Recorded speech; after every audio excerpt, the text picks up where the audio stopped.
On the shore, at a distance so close to the ocean one might imagine it was where the waves broke, stood a row of over 20 fairly tall cherry trees with coal-black trunks.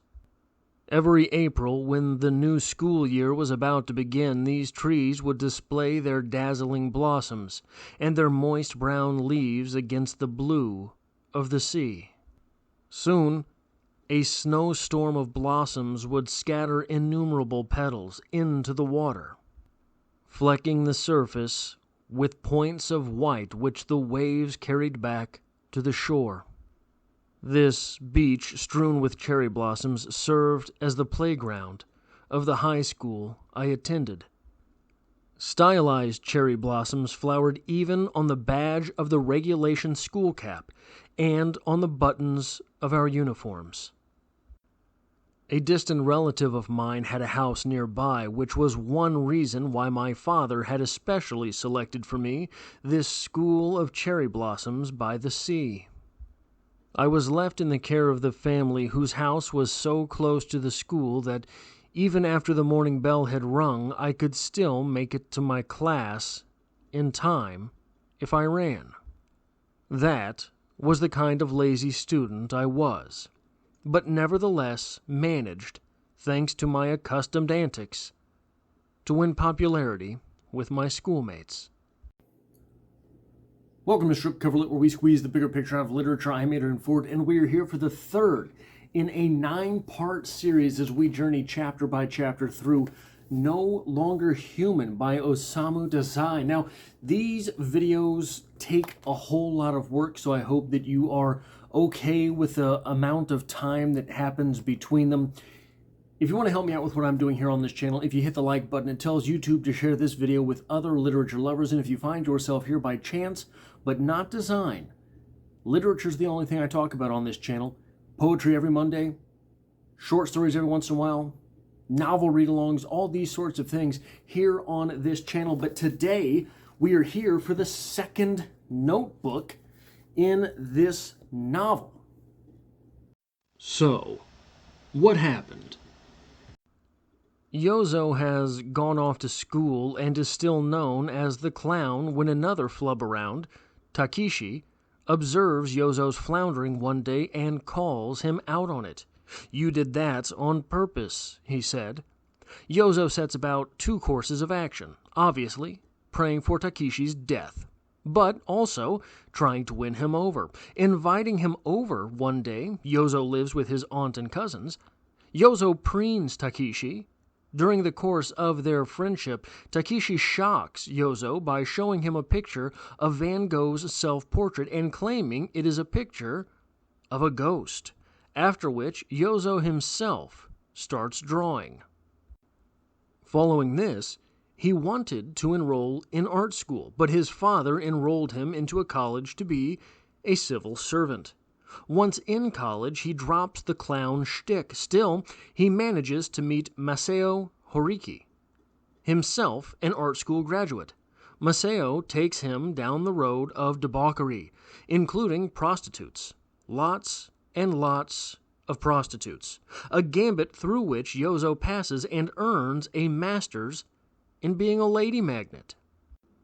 Then, Horiki takes him further down the path of the lost and hopeless and mindless. He takes Yozo to a communist meeting. Yozo keeps going to the meetings, replacing the prostitutes with something less wholesome in Marxism, and he becomes indispensable at the meetings. Suddenly, Yozo has to find his own place to live, and the allowance his father gives him only stretches the first few days of the month. Soon thereafter, Yozo stops going to class or studying, and he finds himself in an affair with an older married woman. His father then sends his brother to talk to Yozo after getting a letter from the school. His communist work becomes overwhelming. Yozo then decides on suicide. Adding to his trouble, he's dating his landlord's daughter and a fellow communist in addition to his married lady. The married woman's husband is in jail. One night, Horiki and Yozo are drunk and return to the woman's cafe, and Horiki insults Sunico. Then, Yozo wakes up with her the next morning, and they decide to commit suicide in the ocean together. She dies, he does not.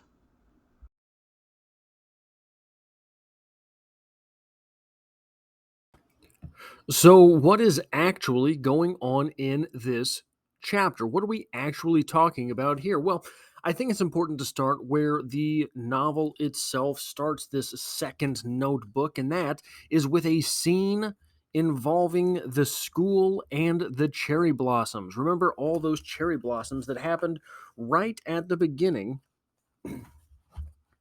On the shore, at the point so close to the ocean, one might imagine it was there that the waves broke, stood a row of over 20 fairly tall cherry trees with coal black trunks. Every April, when the new school year was about to begin, these trees would display their dazzling blossoms and their moist brown leaves against the blue of the sea. What do cherry blossoms stand for? What do they mean? What do they represent? What is the symbology behind them? They are looked at as life, death, and rebirth. Now, this chapter begins here as Yozo is in a school and he's about to go to a different school. So, life and death, rebirth. But also, Sunico's death at the end of the chapter is survived by Yozo. Sunico, in their suicide pact, was successful. Yozo was not. What are we to read into that after this foreshadowing with the cherry blossoms? Where is Yozo going from here? On page 52 and 53, we get this quote. Takichi made one other important gift to me. One day he came to my room to play. He was waving a brightly colored picture which he proudly displayed. It's a picture of a ghost, he explained. I was startled. That instant, as I could not help feeling later years, determined my path of escape. I knew what Takichi was showing me. I knew that it was only the familiar self-portrait of Van Gogh, which I think raises the question, what is a ghost? Is a ghost just a dead person? Is a ghost a dead body?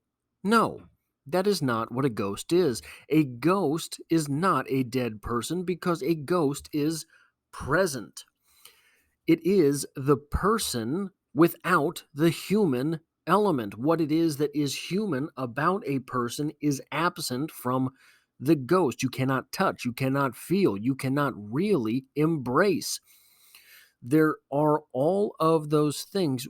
How often do you hear stories of a ghost whose gaze is comforting? Very rarely.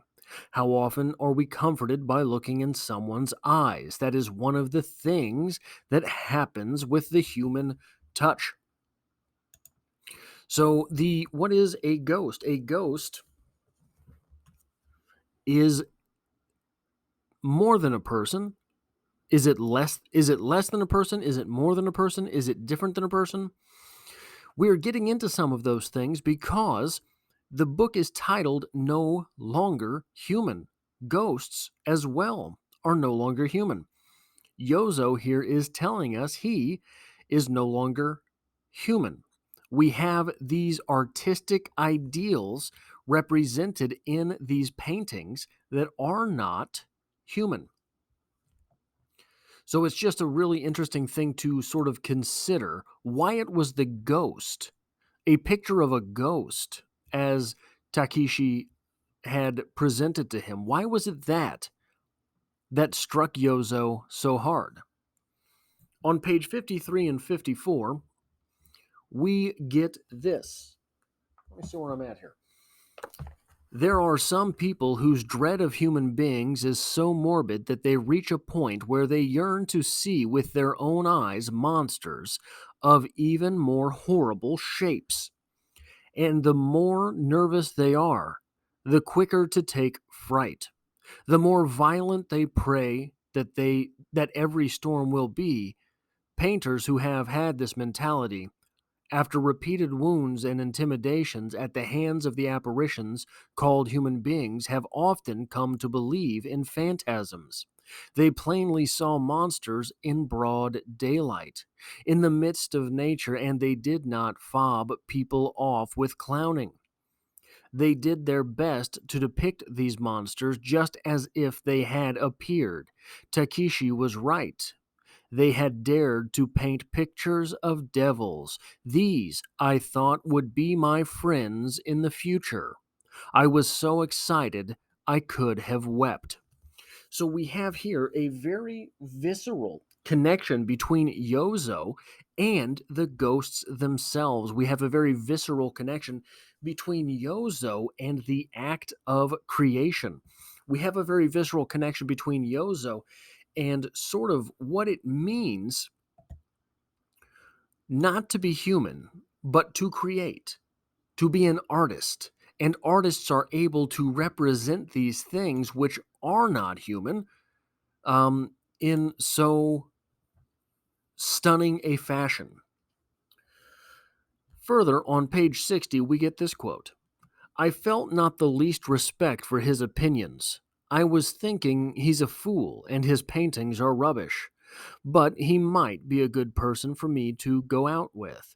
For the first time in my life, I had met a genuine city good for nothing. No less than myself, though, in a different way. He was entirely removed from the activities of human beings of the world. We were of one species, if only in that we were both oriented. Um, so first, Takechi. First, Yozo met Takechi, and now Masao. Yozo keeps finding other outcasts, and we hear often that we are the sum of the five people with whom we spend the most time. So Yozo, rather, is setting himself up here to not have a chance in society because he keeps grabbing on to other outcasts. And fine, right?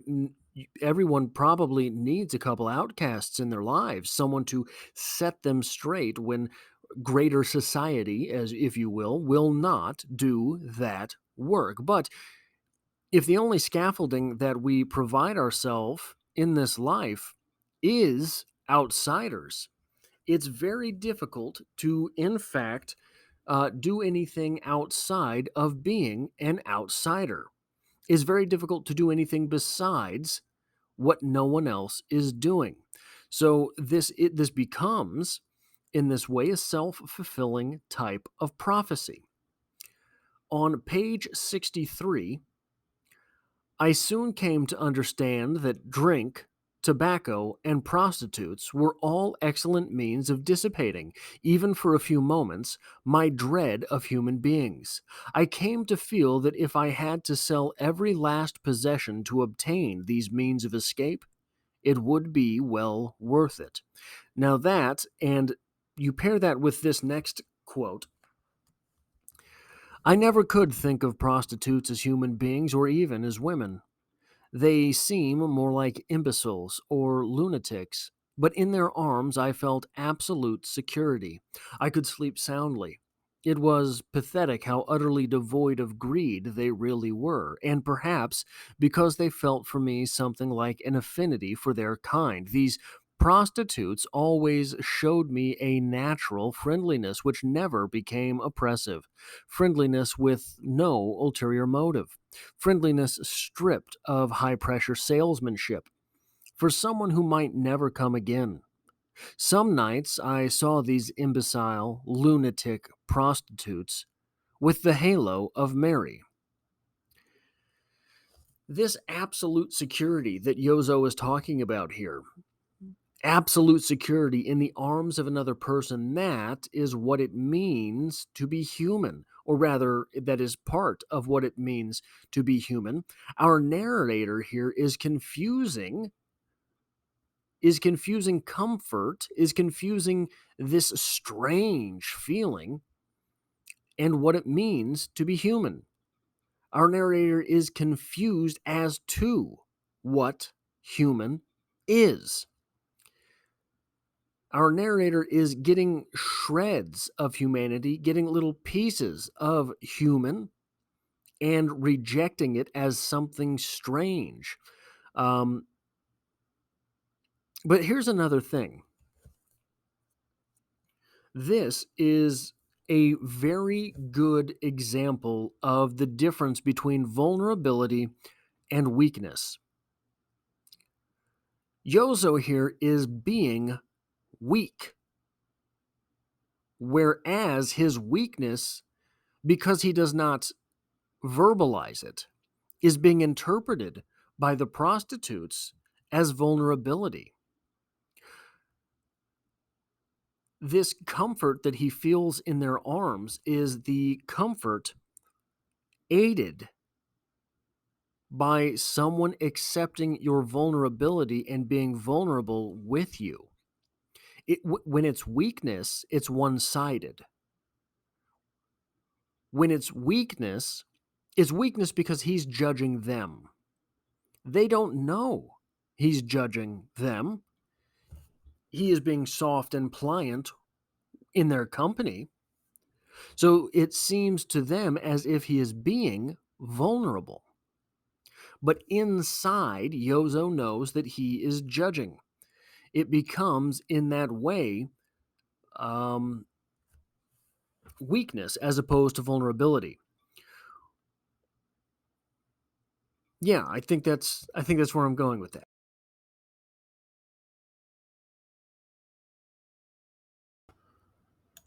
So what about the craft in this section? I want to start on page 59 where we get this quote. The surroundings were unfamiliar to me. I kept folding and unfolding my arms nervously. My smiles now were really bashful.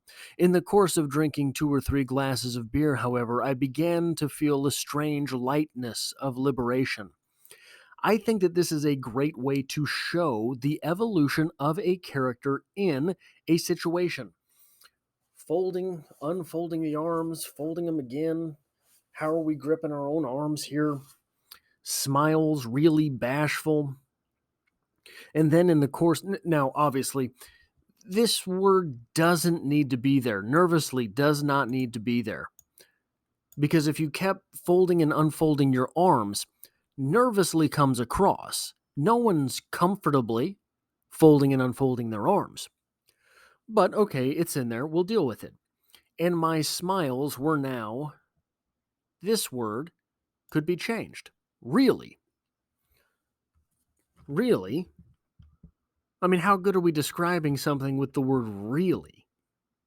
Especially when we're describing, when we are amplifying the word bashful. What does bashful look like? Now, what does really bashful look like? Maybe we just end up showing, at first I was making eye contact it took me a while to work up to making the eye contact. That would be the bashfulness leaving, right? So, but I do think that this is altogether a very effective way of showing the evolution of a character in a specific context. Going from the nervousness here and unarming, unfolding the arms, folding the arms, etc., the bashful smiles, and then a lightness of liberation. Moving on page 67, we get this quote. People talk of social outcasts. The words apparently denote miserable losers of the world, the vicious ones. But I feel as though I have been a social outcast from the moment I was born. If I ever meet someone society has designated as an outcast, I invariably feel affection for him, an emotion which carries me away in melting tenderness. Social outcasts, huh? We have a book here praising social outcasts. Huh? Social outcasts like the ones who might be reading a book about a loner?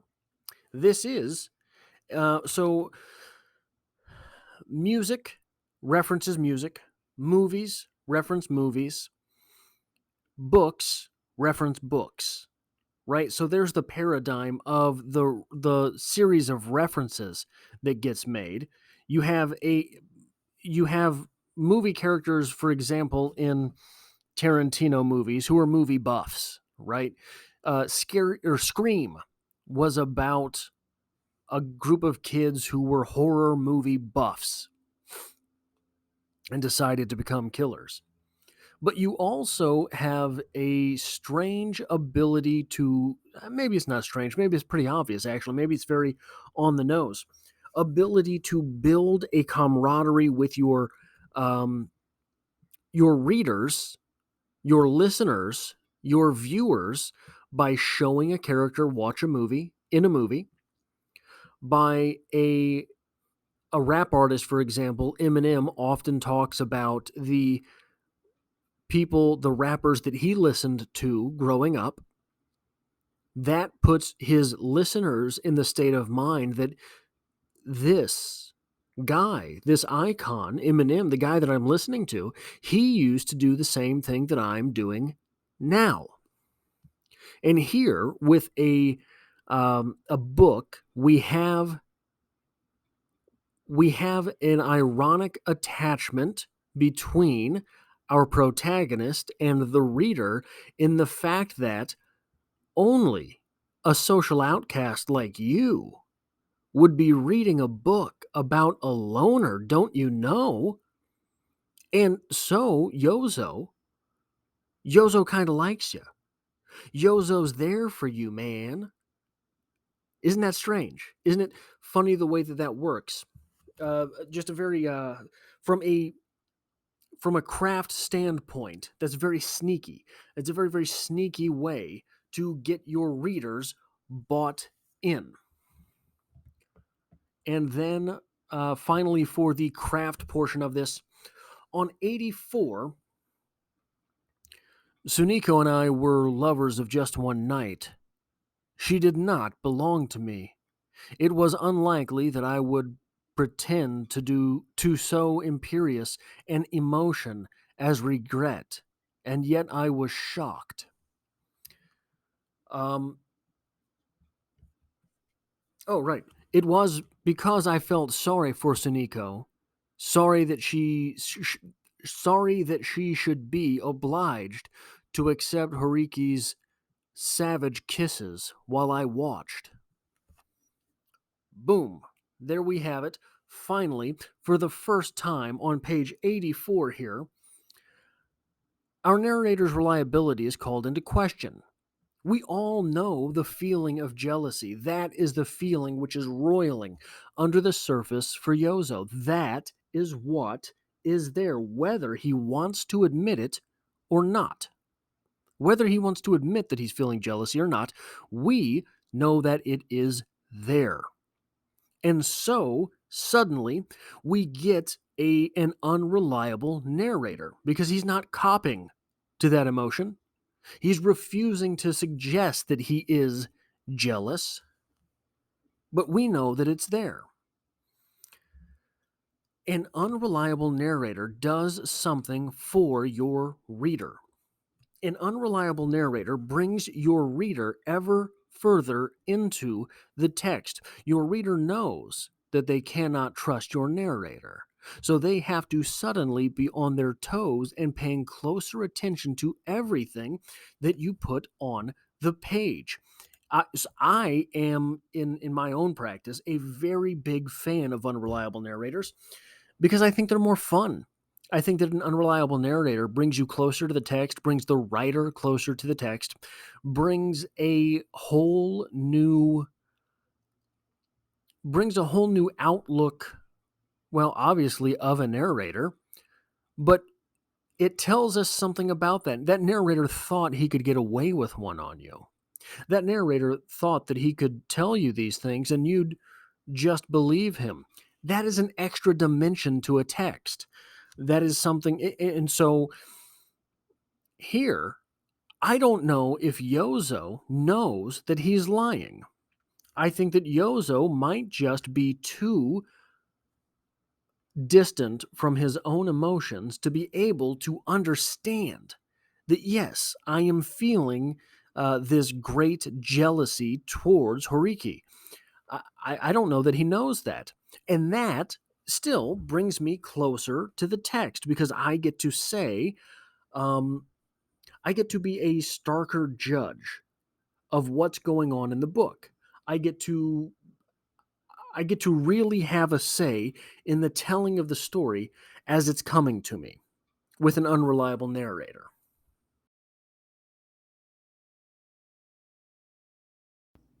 Hey, you kids want to see a dead body? I thought it might be fun to spend a couple minutes sort of looking at what it was that caused Yozo to take such a vastly different path towards the end of this chapter from the beginning of this chapter. The beginning of this chapter, he was just the funny guy. He was just the goof around. He was trying not to be noticed. At the end of this chapter, we have Yozo deciding that he is to be a serious artist. He references the ghost. The ghost, as Takeshi had presented the Van Gogh self portrait to him. Here is a self portrait of Van Gogh. Probably a self portrait with which you are fairly familiar. This is a very popular representation of Van Gogh's paintings and self portrait indeed as well. Now, I talked a little bit earlier in this video about when books reference books, songs reference songs, movies reference movies. But when we have cross artistic plane references, when you have a rap song that talks about a movie, when you have a painter who includes a book, probably the Bible, in one of his paintings, when you have here an author writing about a painting, there is something about that painting that we need to take note about. And probably there's some misdirection going on. It is the sort of the palming, the sort of magician palming the item to be concealed. We are told that this painting is of a ghost. And there are certainly some ghastly qualities to this self portrait from Van Gogh, but I'm going to show you some self portraits that are way more ghastly than this. We'll get there in a second. But we did get the reference to Van Gogh. Why Van Gogh? Is it simply his type of painting? Probably not.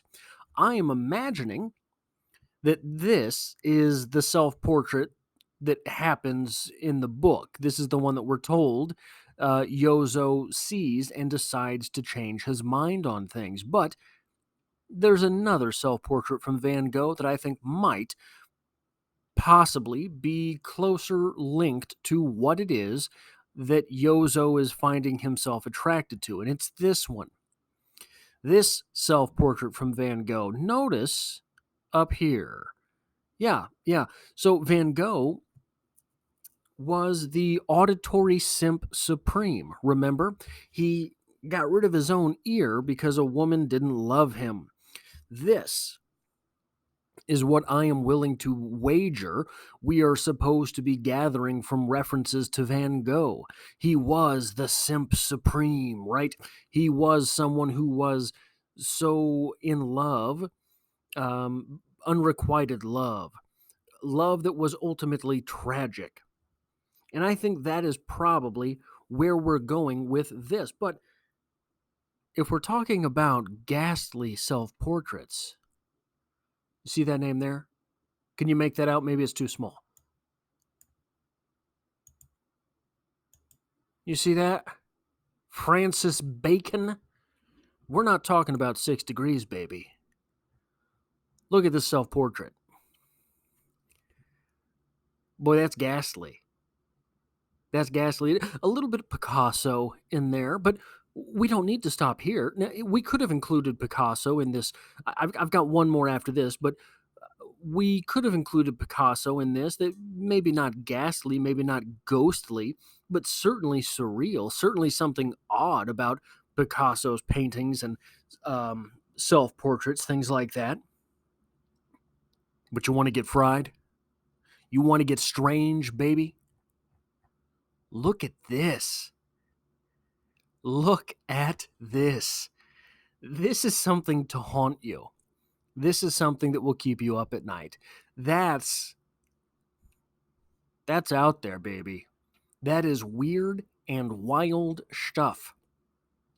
Weird and wild stuff. But Leonardo also has ghost-like self-portraits. This is something that I think is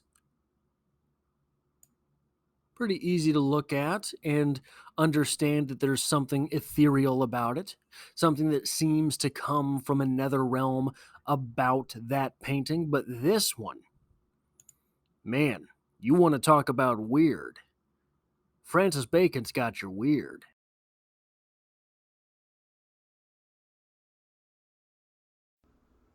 I would devote the hours spent with him to persuading him that my antics were not on purpose, but the genuine article. If things went well, I would like to become his inseparable friend.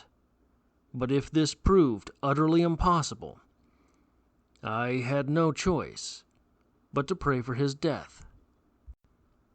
Before long, a student at the art class was to initiate me into the mysteries of drink, cigarettes, prostitutes, pawn shops, and left-wing thought.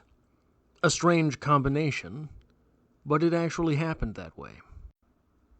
I soon came to understand that drink, tobacco, and prostitutes were all excellent means of dissipating, even for a few moments, my dread of human beings. I came to feel that if I had to sell every last possession to obtain these means of escape, it would be well worth it. People talk of social outcasts. The words apparently denote the miserable losers of the world, the vicious ones. But I feel as though I have been a social outcast from the moment I was born. If ever I meet someone society has designated as an outcast, I invariably feel affection for him, an emotion which carries me away in melting tenderness. I could see through the tall windows behind my bench the evening sky, glowing in the sunset. Seagulls were flying by in a line which somehow suggested the curve of a woman's body.